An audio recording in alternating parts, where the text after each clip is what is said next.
Salve, salve, galera do InfectoCast. Bem-vindos a mais um episódio. Aqui quem fala é o William. E aqui quem fala é Mafê. Episódio de hoje, a gente vai conversar sobre diarreias, mas em uma população específica. Hoje o assunto é diarreias em pessoas vivendo com HIV.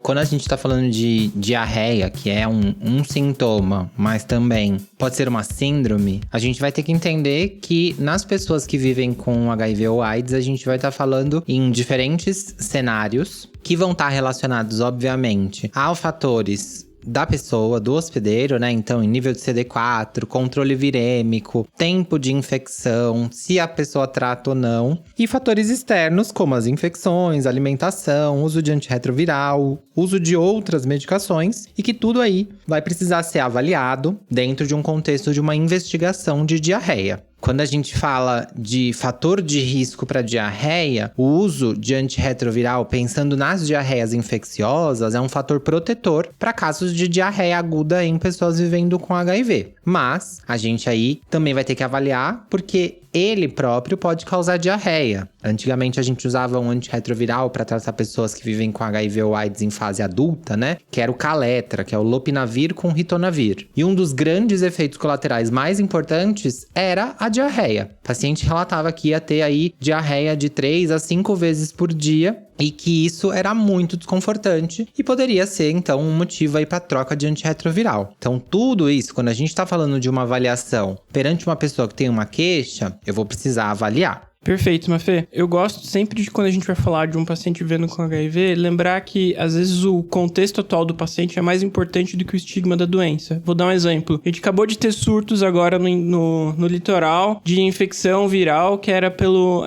norovírus. Então, lembrar que, às vezes, dependendo onde esse paciente estiver, a epidemiologia vai ser mais importante a epidemiologia local do que do paciente em si. Dito isso, salientando como a Mafê já estava falando agora, lembrar exatamente também do quadro em que o paciente se encontra, dessa questão da imunidade em relação à fase do HIV, do CD4, e por isso a gente vai discutir agora e falar um pouquinho mais sobre as causas infecciosas que estão diretamente relacionadas com isso. Acho que quando a gente tá aqui falando de infectologia, né, as causas que mais vão levar a atenção, não somente para a prática clínica, mas também para você que tá aí estudando isso pela primeira vez, ou que tá relembrando um tema para, sei lá, fazer uma prova de residência médica na infectologia. Os temas de diarreias infecciosas em pessoas vivendo com HIV são muito mais frequentes do que qualquer outras etiologias não infecciosas, né? Obviamente que quando você tá frente a frente com uma pessoa com diarreia e vivendo com HIV, você vai ter que observar se essa pessoa é uma pessoa mais idosa, que não tem aí risco para malignidades coloretais, então adenocarcinomas. Também avaliar a respeito de doenças inflamatórias intestinais. Então, se essa pessoa não tá tendo outras manifestações além da diarreia que corroborem esses diagnósticos, a idade, outras comorbidades presentes, manifestações extraintestinais. Então, tudo isso você vai precisar avaliar. Mas aqui a gente resolveu fazer uma divisão mais metodológica baseada em infecções. A gente vai falar basicamente das possíveis etiologias, mas vai adentrar algumas mais específicas que a gente costuma ver mais fortemente, não só na prática clínica, como também nesses outros lados mais acadêmicos da infectologia, digamos assim. Perfeito, Mafê. Acho que vamos primeiro falar de uma forma geral, só para a gente se situar do tipo de infecção. Então, quando a gente tem as causas infecciosas, né, que vão gerar diarreia, a gente tem as doenças do intestino delgado, que geralmente o paciente vai ter distensão abdominal, náusea, cólicas, uma diarreia mais profusa, e também pode estar associado a má absorção e perda de peso. Quando a gente está falando de colite ou uma proctocolite, a gente tá falando de uma doença com desconforto, mas cólicas abdominais mais inferiores, associada àquele sintoma de tenesmo, a urgência evacuatória, tentativa de evacuação sem saída de conteúdo fecal. A diarreia, normalmente, ela é frequente, mas em pequeno volume, e pode ou não estar associada aí a produtos patológicos, sendo muco e sangue esses principais produtos que podem ou não estar associados às fezes. E quando a gente vai falar da diarreia que está relacionada a medicamentos, geralmente ela não carrega esses sintomas que a gente acabou de mencionar de uma forma geral. E Quando a gente fala de diarreia relacionada aos medicamentos do HIV, ela também geralmente não tem um momento específico do estágio da doença do HIV. Então é independente do CD4. Isso fica uma dica para você já tentar desconfiar e apontar a investigação. Ótimo, é sempre bom lembrar que os principais efeitos colaterais de qualquer antirretroviral são sintomas gastrointestinais que podem levar tanto à constipação quanto à diarreia. Essa diarreia normalmente é autolimitada, que vai melhorar de 7 a 14 dias e que vai estar relacionada não só a esquemas de tratamento de HIV, como também esquemas de prevenção de HIV. Então, lembre-se de perguntar se teve algum início de medicação recente quando a gente está falando aí na investigação de diarreia. E não só para as medicações do HIV, mas do HIV tem essa particularidade aí que a gente precisa lembrar. Perfeito, Mafê. De uma forma geral, ainda vale salientar que das causas infecciosas, as virais ainda continuam sendo as mais frequentes. Isso mesmo, como você falou, né? O norovírus. A gente pode ter outros vírus que também vão causar diarreia, mas geralmente essas infecções são autolimitadas, aquela velha coisa de jeca. A gente tem um episódio de diarreias agudas, que foi gravado recentemente, que o Lino e a Carol conversaram brilhantemente sobre o assunto, e não deixa de ser tão diferente assim no nosso paciente HIV. Porém, a gente vai abrir um parênteses. Às vezes, essas infecções podem ser mais graves, ou você ter outras infecções associadas, mais de uma, principalmente se o seu paciente tiver imunossuprimido, seja com CD4 baixo. Dito isso, infecções por bactérias. Uma coisa que eu queria falar aqui, em um primeiro momento, quando a gente foi, por exemplo, estudar esse assunto, vendo alguns artigos, tem alguns autores que tentam colocar em caixinhas as principais causas de infecção correlacionadas ao CD4 do paciente. E aqui é uma das principais que não tem tanta correlação, ou seja, se o CD4 do paciente está acima de 200, ele ainda assim pode ter infecção bacteriana, pode ter uma colite bacteriana, uma enterocolite, uma gastroenterite causada por bactérias. Lembrando que nesse contexto você tem que ver muito o que aconteceu com o paciente. Será que ele teve uma intoxicação alimentar ou ele está, por algum outro motivo, mais suscetível a ter esse tipo de infecção? Não é só porque é o paciente que vive com HIV que a diarreia vai ser relacionada ao HIV, né? Como o William tá falando, a gente teve o episódio de diarreias aí gravado e que lá, as etiologias que foram faladas lá equivalem às etiologias faladas aqui para a grande maioria dos casos. A gente vai abordar outros diagnósticos mais específicos, mas que não são os diagnósticos do cotidiano, né? Do pronto-socorro, do atendimento básico e corriqueiro. Mas é sempre bom lembrar que esses pacientes, se por exemplo, ficaram muito tempo sem tratar o HIV, eles ficaram aí tendo uma ação do vírus direta na mucosa do intestino, então fazendo uma alteração de tecido malte, fazendo aí que tenha dificuldade no reconhecimento dentro dessa questão da resposta imune inicial às bactérias que podem causar diarreia, então a gente pode ter quadros de infecções bacterianas também. E os critérios utilizados lá, por exemplo, para a gente avaliar o uso de antibiótico ou não, também podem ser colocados aqui quando a gente for colocar essa questão de terapêutica. Na grande maioria dos casos, a terapia vai ser hidratação e suporte. É aquela questão de você orientar os sintomas, orientar a hidratação via oral abundante, orientar a dieta que não seja uma dieta que facilite a diarreia e aguardar os sintomas irem embora. Mas quando a gente tiver suspeita de uma necessidade de antibiótico terapia ou de alguma etiologia específica, a gente vai tentar abordar esses mínimos detalhes aqui com vocês. Perfeito. Ainda falando então de particularidades, quando a gente pensa em uma população específica, pensando aí em homens que fazem sexo com homens, a gente tem que questionar a respeito das práticas sexuais dessas pessoas, porque quando a gente pensa em práticas sexuais anais, tanto receptivas quanto insertiva, a gente pode ter pequenos surtos de shigelose por transmissão sexual aí dentro desse contexto de uma doença levada através de uma prática sexual. É óbvio que a gente não vai estar aí falando que sempre vai acontecer, mas ele precisa ser pensado dentro de um contexto, pensando aí que, neste caso, a gente teria que usar um antibiótico específico para esse tratamento. Então, eu vou precisar avaliar o contexto global dessa pessoa. Talvez a diarreia do pronto-socorro, eu precise perguntar quais são as práticas sexuais da pessoa para poder ter um diagnóstico correto e uma terapêutica correta. Exato, Mafê. Outra dica para a gente pensar em uma infecção bacteriana específica é pelo Clostridioides difficile, o antigo Clostridium. Essa infecção, que a gente chama de colite pseudomembranosa, tem que sempre vir atrelado ao contexto de hospitalização prévia e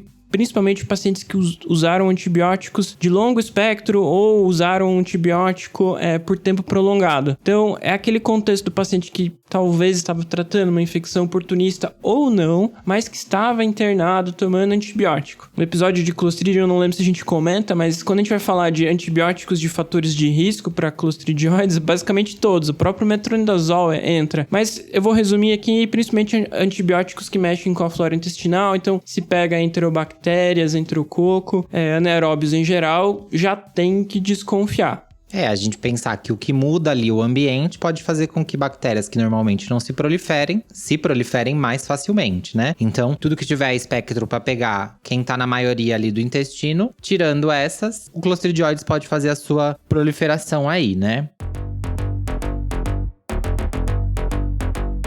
Indo para etiologias, a gente separou aqui diversas etiologias a respeito de agente etiológico mesmo, né? E eu vou mandar pra gente poder mandar isso aí pro designer pra ele poder fazer um post sobre essas etiologias, porque são muitas. Eu acho que se a gente ficar se atrelando a cada uma delas, vai ser muita coisa, tudo pode dar diarreia, obviamente. E acho que é legal, às vezes, ter um panorama, porque quando a gente for falar de você estar na frente de um paciente que vive com HIV ou AIDS e você está avaliando possibilidades diagnósticas, você precisa conhecer essas opções para que você pense nelas. Aqui a gente separou, obviamente, uma lista baseada na nossa vivência e no nosso estudo, mas pode ter outras tantas etiologias que, se a gente não falar, a gente vai estar deixando para trás. Então, eu vou mandar isso aqui pra gente fazer um post próximo do episódio. Então, você que tá acompanhando a gente aí, escutando, acompanha as nossas redes sociais, @InfectoCast aí, pra receber esse material informativo. Mas acho que a gente pode se atrelar a algumas etiologias que são mais emblemáticas. O que você acha, Will? Acho perfeito. Talvez falar assim, proctite e colite. Sim, acho importante a gente lembrar que o próprio HIV pode causar diarreia, isso é muito importante, e que a gente não vai estar falando sobre isso agora, porque isso seria mais falar sobre uma enteropatia causada pelo HIV, que acho que é até legal a gente fazer um episódio sobre isso específico. A gente pode falar, né? Talvez no final um pouquinho, mas isso é um assunto profundo. É um assunto que ainda demanda muita coisa, porque quando a gente tá falando desse diagnóstico, a gente tá falando de um diagnóstico de exclusão, que muitas das vezes não vai conseguir ser confirmado da melhor forma possível. Então, lembrem-se disso. O HIV por si só, ele pode causar diarreia. Então, num paciente que tem carga viral positiva e nunca indetectou, o HIV pode estar contribuindo ou sendo a causa aí disso. Pode ser que não sozinho, pode ser de acrescido de vários outros fatores, mas ele deve ter a sua contribuição aí. Eu acho que eu vou aproveitar, deixa que você comentou, Mafê. É porque esse assunto é um assunto que já virou algo histórico dentro, quando a gente vai falar em diarreia em paciente vivendo com HIV. Principalmente na década de 80, existia essa enteropatia relacionada ao HIV, que em algumas literaturas americanas ele até coloca como, assim, uma causa que na época eles não sabiam exatamente o que era, e tinha uma correlação com síndrome desabsortiva, e junto o paciente trazia um monte de comorbidades que acabavam evoluindo com grande morbidade para o paciente de uma forma geral. E isso hoje acaba sendo menos comum desde que a gente começou a ter a terapia antirretroviral, mas é uma coisa que a gente ainda tem que considerar. Acaba sendo um diagnóstico diferencial, né? Se você sair pesquisando tudo, não achar nada, colocar no final a culpa no vírus em si é uma possibilidade, mas o vírus em si ele também pode causar lesão renal, lesão local, que você vai levar a atrofia de velocidade, alteração de desequilíbrio de imunidade local. Isso tudo também facilita com que você tenha outras infecções oportunistas, e uma coisa acaba puxando a outra. Mas basicamente eu diria assim, depois que você não achar nada que justifique, você poderia colocar a culpa no vírus, mas de qualquer forma tratando, a tendência disso é melhorar. Ótimo. Então vamos falar das etiologias mais específicas. Vamos começar com uma etiologia viral, que é uma etiologia que normalmente é um vírus que a gente tem o que fazer, né? Que é a citomegalovirose, né? Então o citomegalovírus, um vírus aí da família herpes vírus, ele é um vírus que comumente pode afetar o trato gastrointestinal de pacientes vivendo com HIV. Quando, né? Isso muito mais em pessoas com a imunidade muito baixa, imunidade comprometida. Exatamente. Vamos dizer aí um CD4 geralmente abaixo de 50. Isso mesmo. É óbvio que a gente não tá querendo que vocês peguem esse valor de 50 e coloquem esse valor como absoluto. E quem tem CD4 de 60 com diarreia nunca vai ter CMV. Não é isso, tá? Até por conta de que a medicina ela não é uma ciência exata. E essas regras de divisão servem muito mais para provas e para conceitos do que para a vida real, ali na beira do leito, vendo o paciente. Então, uma pessoa que vive com HIV, mesmo com carga viral indetectável e CD4 alto, ela pode ter uma doença citomegálica de intestino delgado, de intestino grosso, não sendo, obviamente, algo comum e algo esperado, mas isso pode acontecer. Guardem esse CD4 de 50, porque normalmente é o que vai estar lá no manual, é o que normalmente vai estar no PCDT, é o que normalmente vai estar no livro, e você, academicamente, que está estudando, é o que você vai escutar. Exatamente, Mafê. E vamos agora falar, talvez, do diagnóstico de CMV, que é um desafio. Justamente. Nossa, lá vamos nós para mais uma vez. Eu acho que eu até vou voltar um pouquinho no assunto e falar assim, Mafê. Não se apegue a CD4s abaixo de 50 para pensar em CMV, mas fique menos preocupado com o CMV quando você tiver CD4s acima de 200. Eu acho que talvez facilita mais o raciocínio clínico você pensar menos num paciente que tá tomando a terapia antirretroviral e tá com a carga viral supressa e um CD4 em valores elevados ou em valores que geralmente o paciente não vai ter infecções oportunistas. Dito isso, vamos pro diagnóstico de CMV, porque aqui é um drama, né? A gente do HIV é diferente do pessoal do imunodeprê, ou adquirido não HIV, por medicação ou não HIV, né, no caso. Por conta de quê? Nós não temos valores que vão levar a gente a pensar mais, valores preditivos positivos acima de tantas cópias ou carga viral. Isso não vai ter para a população vivendo com HIV. Como, por exemplo, a gente tem associado aos transplantes, associado às imunossupressões por conta de medicações da reumato ou qualquer coisa assim. Que também a gente ainda não consegue transpor tanto, mas que tá mais perto da galera do transplante do que da gente do HIV. Por conta de quê? Por conta de que a gente tá falando de um herpes vírus. Né? Quando a gente tá falando de um herpes vírus, a gente tá falando de algo que você teve, você ainda tem e você terá esse vírus aí, essa infecção. Pode ser que ela esteja replicante e não causando doença e venha positivo e que não tenha nada a ver com o quadro clínico que você está vendo. Pode ser que tenha, mas a gente não vai ter respostas porque nenhum artigo conseguiu definir isso ainda. Nenhum estudo colocou algo que seja realmente prático e que possa ser utilizado como valor de referência para isso. Eu gosto bastante do que está escrito no PCDT a respeito dessa questão da doença citomegálica, que fala que ele pede atenção para a presença de anticorpos de citomegalovirose não é útil para o diagnóstico, mas se você tiver um IgG negativo, isso indica uma baixa probabilidade de ser CMV. Mas escuta bem, uma baixa probabilidade, ainda pode ser. A gente tem que lembrar que um paciente com uma imunidade muito baixa, à base de CD4, que é uma célula auxiliar na produção de anticorpos, pode ser um falso negativo.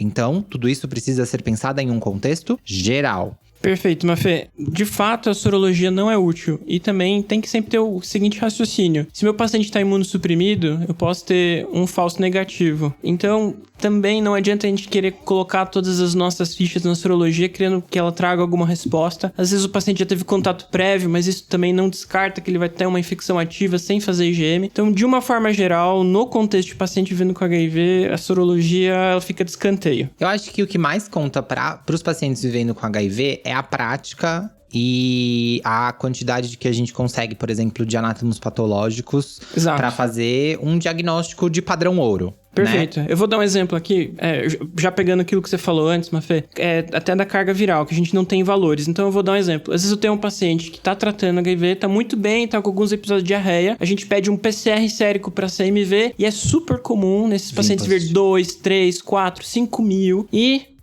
independente disso, a doença às vezes não tem correlação nenhuma. E eu já tive casos que o paciente tinha enterorragia, né? Uma diarreia junto com enterorragia, que tinha um sinal de alarme, que a gente fez PCR para CMV e veio indetectável, porém, quando foi feita colonoscopia, biópsia, veio positivo na biópsia para CMV, voa lá. Né? Não tinha correlação. Então, isso a gente gosta de correlacionar. Geralmente, doença gastrointestinal pelo CMV é como se fosse uma doença local. Não tem a correlação com o PCR sérico.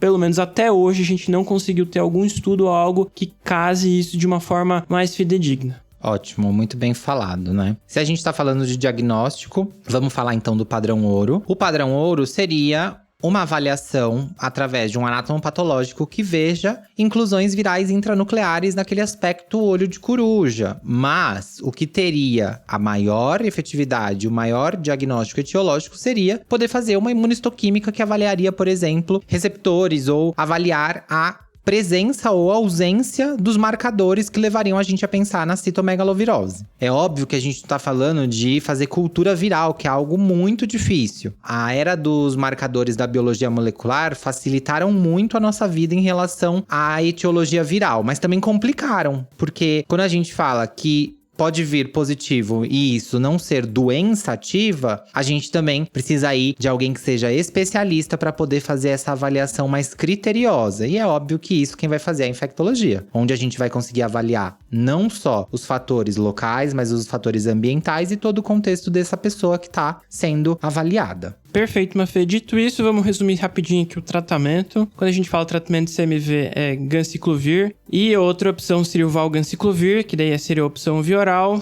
Eu deixei até aí embaixo aí marcado aí, ó. Uma caixa com 60 comprimidos, eu vi na internet, tá, gente? Obviamente. Eu não tenho essa prática do uso do valganciclovir porque eu não trabalho em sistema suplementar, eu só trabalho em SUS. Uma caixinha tá marcando na internet um valor de R$ 8.500 com 60 comprimidos. A gente pensar aí que cada comprimido tem 450 miligramas e são 4 comprimidos por dia pra tratar, essa caixinha daria pra 15 dias. E o ganciclovir, que é outra opção que a gente encontra eventualmente no SUS ou em outros hospitais. O tratamento EV de 12 em 12 horas, geralmente é um tratamento mais prolongado.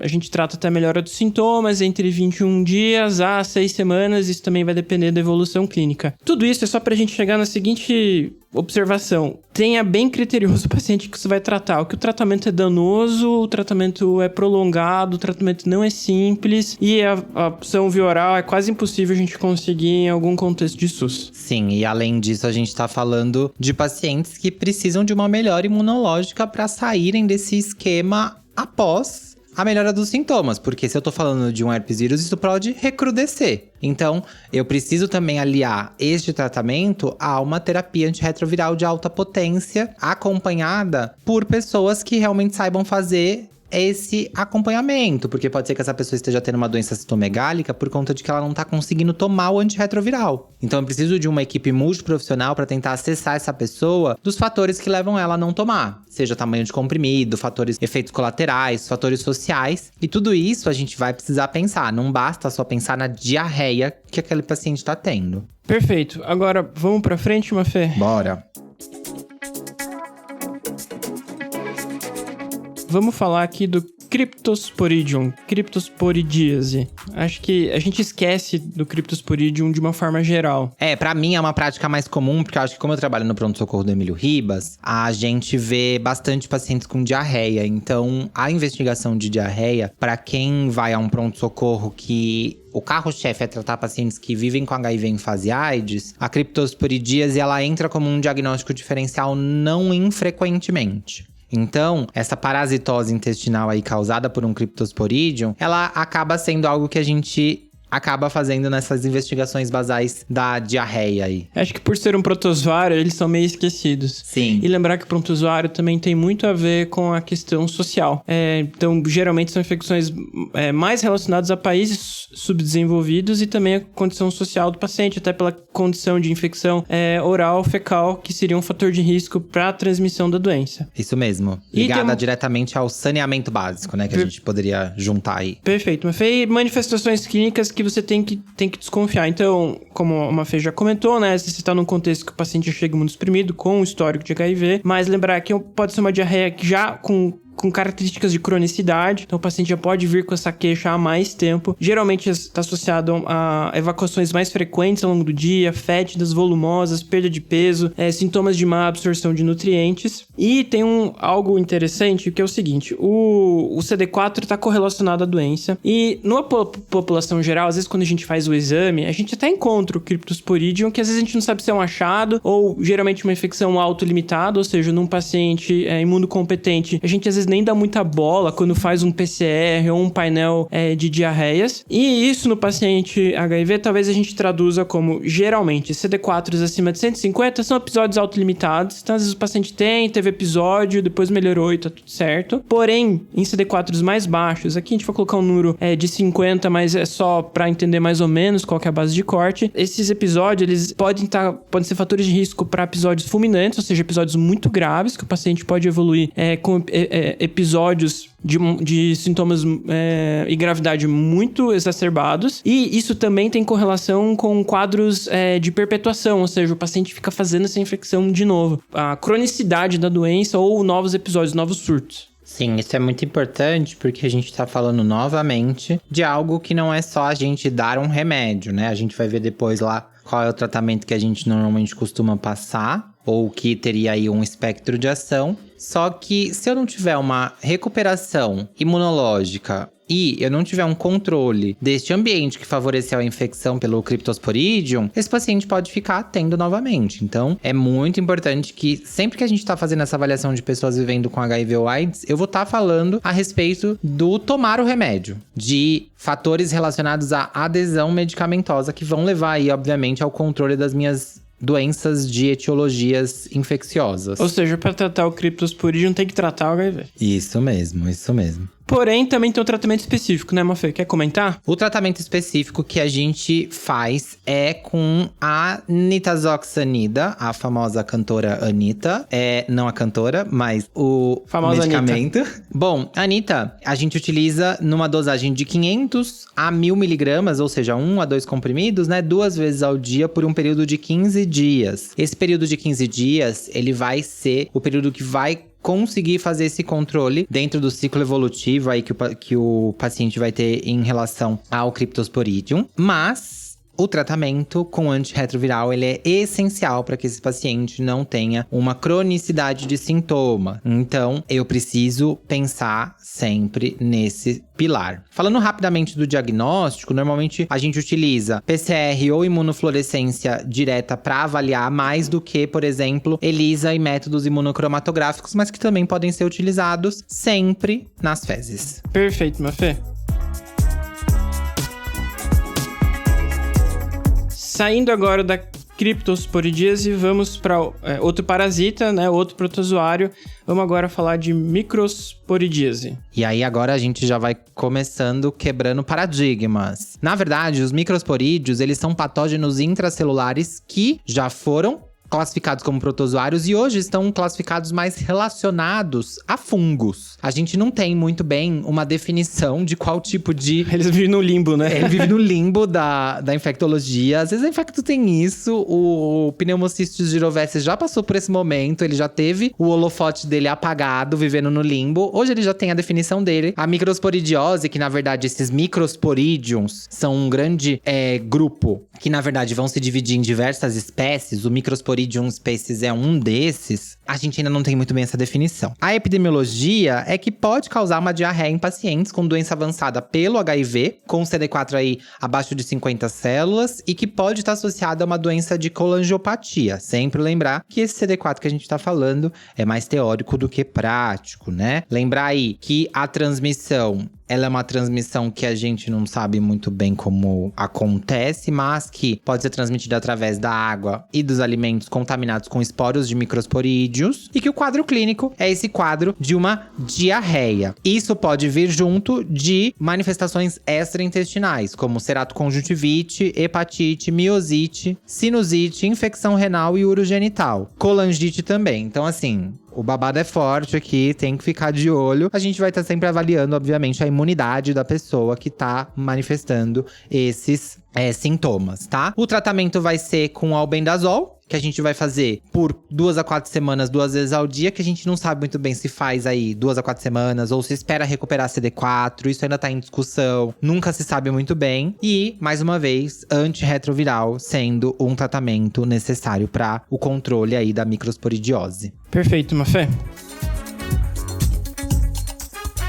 Vamos então falar agora de diarreia por isóspora? Bora. Normalmente a gente fala diarreia por isóspora, mas na verdade é causada pelo cistoisóspora e pela ciclóspora, né? Que podem ser aí relatados em pessoas com imunossupressão avançada. Acho que não tem muitas particularidades para ficar abordando isso, mas acho que quando as pessoas estudam diarreias no HIV, normalmente elas estudam microsporidiose, ciclosporidium e cistoisóspora, né? Ou ciclóspora. Então, resolvemos colocar aí. O tratamento é com Bactrim 2 vezes ao dia, de 7 a 10 dias, e precisa ser pensado nesse contexto das diarreias em pacientes com imunossupressão avançada. Perfeito, meu ver. Resumindo os 3 aqui, eu acho que a gente poderia falar assim, todos têm uma correlação com geralmente imunossupressão, todos têm uma correlação mais provavelmente com transmissão oral fecal. O Cryptosporidium a gente vai tratar com a Anita, né, com a nitazoxanida. O Microsporidise a gente vai tratar com o albendazol e a Isospora, velho e bom Bactrim. Na dúvida, dá os 3. Na dúvida, dá os 3. Na verdade, falando na prática, o que a gente faz no Emílio, né?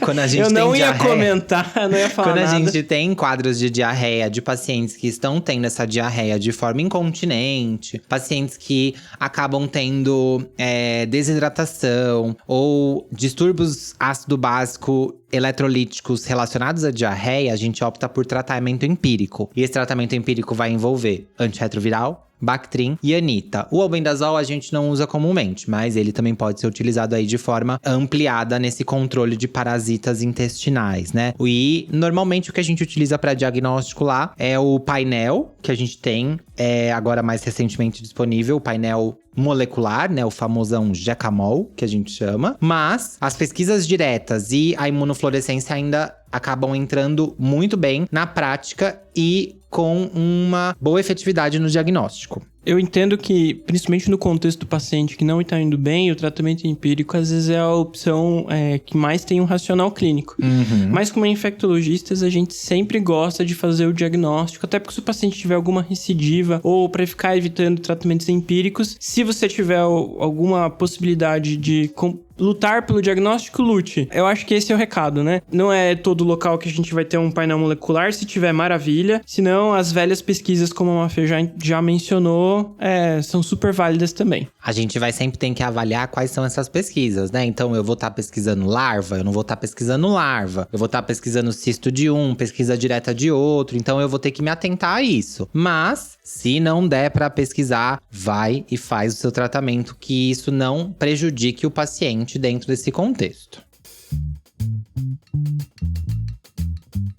Perfeito, mas acho que a gente deu uma passada legal aí nos, abre aspas, protozoários. Acho que agora a gente pode ir para as proctites infecciosas, né? Legal. Então, pra gente fechar, eu acho que esse tema de proctite infecciosa é um tema que é muito frequente relacionado a infecções sexualmente transmissíveis, mas não somente. As proctites, os sintomas de proctite, eles já aconteciam antes da gente, por exemplo, falar que clamídia e gonorreia dava proctite infecciosa, que a gente vem falando mais recentemente. Não era algo que a gente falava tanto, a gente falava de uretrite, cervicite, mas proctite era um tema mais deixado de lado, por exemplo, há 10 anos, se a gente falasse de infecções sexualmente transmissíveis. Mas eu vou ter que avaliar, por exemplo, exposição de risco para tal. Então, se a possibilidade de um sexo anal receptivo, se esse paciente utiliza ou não preservativos dentro do contexto da prevenção combinada, o uso ou não da Doxipep, a gente já falou de Doxipep aqui, se você tem dúvidas, corre lá no episódio para dar uma olhada, mas a gente estaria falando também na prevenção de proctites por clamídia e sífilis. Sintomas, por exemplo, de doenças sistêmicas que causam proctite, como a nossa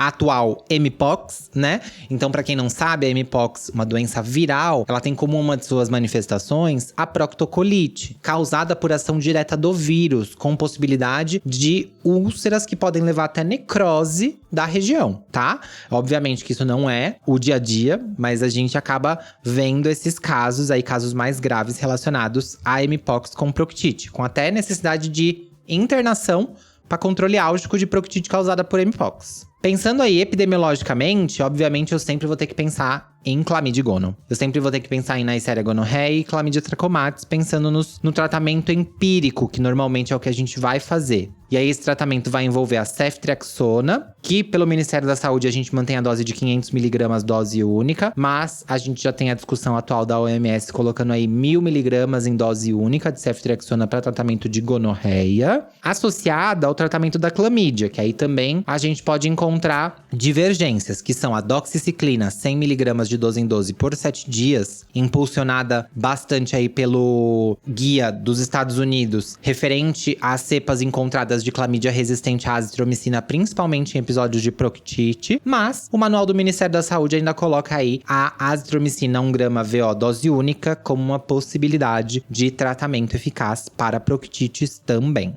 E eu vou precisar pensar em outras etiologias possíveis. Se o paciente não melhora, ou se depois desse tratamento empírico ainda tem recrudescência de sintomas. Então, Mycoplasma genitalum é algo que a gente vem falando bastante sobre essas novas investigações, principalmente em infecções assintomáticas, né? Mas também causando doença, proctite. Aí pensando nos outros micoplasmas e ureaplasma também. E pensar que sífilis, citomegalo, herpes e mpox também podem causar proctites infecciosas, levando até mesmo a úlceras, né? Então, eu preciso fazer esses diagnósticos diferenciais caso meu paciente não melhore ou evolua com sintomas para além somente da diarreia. Perfeito, Mafê. Eu acho que eu só vou salientar um pouquinho mais essa questão do que você já investigou tudo, já às vezes fez até algum tratamento empírico, lembrar de outras causas diferenciais, de diarreia, síndrome de intestino irritável, doença de Crohn, intolerância à lactose. São causas comuns que você também tem que colocar na investigação do seu paciente em cima da mesa, principalmente se o paciente ali já vem em acompanhamento há mais tempo, com um controle legal da carga viral e o CD4. Não esquecer também desses diagnósticos diferenciais. Eu acho que tivesse que resumir um fluxo, assim, só pra gente ter um raciocínio geral, a primeira coisa vai ser, você vai olhar pro seu paciente, vai ver a questão da imunidade. Dito isso, você vai ver se existe algo de agudo pra você pensar naquele contexto do paciente, algo de bacteriano agudo, algo de infecção aguda, que talvez seja o mais importante, o momento atual você tratar ou fazer investigação. Partindo dali, a gente vai para pesquisa nas fezes, né, para pesquisar principalmente parasitas de uma forma geral. Se nessa primeira rodada de pesquisas em fezes você não achou, já é necessário começar a se pensar em exames de imagem. Feitos os exames de imagem, você vai ver se vai ser, num primeiro momento, uma tomografia, ou uma colonoscopia, ou uma endoscopia, dependendo dos fatores de risco do paciente. Feitas essas investigações, nunca esquecer que medicamentos, que na verdade devia estar lá no começo, né? Medicamentos também podem causar. E partindo daí, se depois de tudo isso você não achou nada, aí você pode considerar que talvez seja diretamente uma enteropatia pelo HIV, que também geralmente está correlacionada a CD4s mais baixos, mas que vai ser um diagnóstico no final de exclusão. Boa. Acho então que finalizamos o que queríamos falar. Se você tem dúvidas sobre diarreia em pessoas vivendo com HIV ou AIDS, comenta aqui no nosso episódio aqui na plataforma digital que você esteja escutando. Comenta também lá com a gente na nossa principal plataforma de comunicação com vocês, que é o Instagram, @infectocast. E deixamos o convite para vocês escutarem também os outros episódios que a gente citou aqui. Lembrando basicamente a respeito do episódio de diarreias agudas, gravado recentemente. O de Doxipep, mais antigo. E o de mpox também, que a gente fala um pouquinho sobre proctite lá no episódio de atualização de mpox. Esse episódio é em homenagem especial a todo mundo que tá começando a residência agora em março. A gente tá gravando. Sejam bem-vindos, novos e novas e novos infectes. Se você é alguma pessoa que é residente de infectologia, esse episódio é aquele episódio que eu no meu R1, ou talvez ali no começo do R2, eu queria ter escutado em homenagem a todo mundo aí que continua abraçando a nossa velha e boa Infect. E parabéns pra vocês. É sempre bom pensar que mesmo depois da Covid, que muitos de nós pensaram em sair da Infecto, outros tantos ainda pensam em continuar aqui batalhando aí nessa grande caminhada através das doenças infecciosas. Muito bem-vindes. E é isso, né? É isso aí. Um grande beijo, pessoal. Valeu, falou.